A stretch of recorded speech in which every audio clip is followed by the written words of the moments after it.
bersekutu dengan Tuhan, yang pertama, orang kalau bergaul dengan Tuhan, Tuhan kasih kekuatan tidak akan mudah jatuh di dalam dosa. Tidak mudah jatuh di dalam dosa kalau manfaat saudara bersekutu dengan Tuhan. Dua, diberi kepekaan mendengar suara Tuhan. Dunia ini semakin hari semakin jahat, taruh marut. Dunia politik, kita nggak tahu apa yang akan terjadi buat bangsa kita ke depan. Kita nggak tahu terjadi apa yang terjadi di keluarga masa depan, usaha kita, bisnis kita, umur kita. Kita harus belajar mendengar suara Tuhan, mengambil keputusan. Kalau kita tidak memiliki persekutuan dengan Tuhan, mustahil kita bisa diberi kepekaan dengan Tuhan. Contoh, memilih pasangan hidup itu kalau nggak dari Tuhan berbahaya. Kedua, memilih mobil rumah harus tanya Tuhan. Bahkan mobil pun perlu tanya Tuhan. Mau mengadakan usaha pun tanya Tuhan. Karena kalau dari Tuhan itu sifatnya langgeng permanen.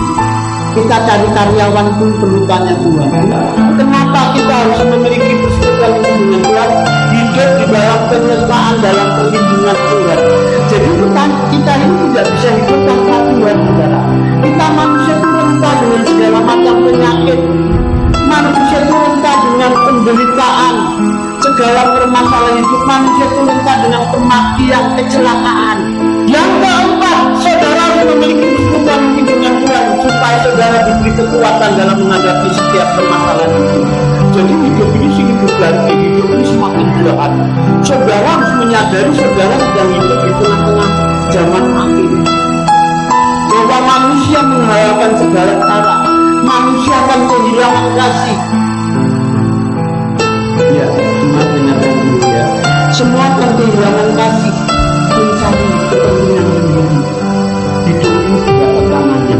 Permasalahan hidup itu karena tekanan ekonomi, doa yang belum dijawab, belum punya pasangan hidup, usaha gagal, bisnis saudara dikhianati, keuangan saudara sedang mengalami kesulitan.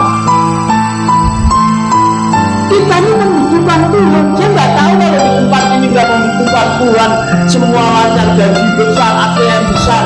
Setahu saya orang-orang kaya yang cinta Tuhan itu masih banyak berdoa. Berdoa nangis-nangis. Teman-teman saya di Jakarta yang punya perusahaan-perusahaan besar, doa nangis sampai saya malu loh. Dia lebih kaya, saya nggak ada apa-apanya. Dia doa sampai nangis-nangis begini. Coba. Jadi kalau saudara nggak punya persekutuan, mungkin Tuhan berbahaya sekali. Itu saudara ke gereja cepat ngomong dana itu, ngomong kosong. Saya mengingatkan, saya mengasihi saudara. Yang kelima, kenapa saudara harus memaksakan diri kalau bertemu dengan Tuhan, mengalami Tuhan, agar hidup saudara dalam rancangan Tuhan, menggenapi rencana Tuhan. Jadi hidup kita, doa saya begini. Biarlah rancangan kami, cita-cita kami boleh gagal Tuhan, tapi rancangan Tuhan tergenapi, rencanamu, kehendakmu yang terjadi dalam hidup kita. Ya, itu. Ya, supaya saudara tidak lupa, yang pertama, saudara harus memaksakan diri bertemu dengan Tuhan. Pulang dari tempat ini, pagi kalau saudara dibangunkan, kalau ibu habis masa kerja sepi, suami kerja, anak-anak sekolah, ibu ambil Alkitab, doa bersekutu dengan Tuhan, ya. Agar ibu-ibu, bapak-bapak, saudara-saudara tidak mudah jatuh di dalam dosa, karena dosa itu yang menghalangi kita berhenti bagi Tuhan. Bukan tanganku kurang panjang, bukan telingaku kurang mendengar, karena dosamu menyisakan aku dan engkau. Kalau kita masih hidup dalam dosa, percuma kita doa mau apa, Tuhan dan mendengar. Orang-orang yang masih penuh dengan dosa, Tuhan tidak bisa mendengarkan doa kita. Yang kedua, saya ulangi, agar kita diberi kepekaan mendengar suara Tuhan.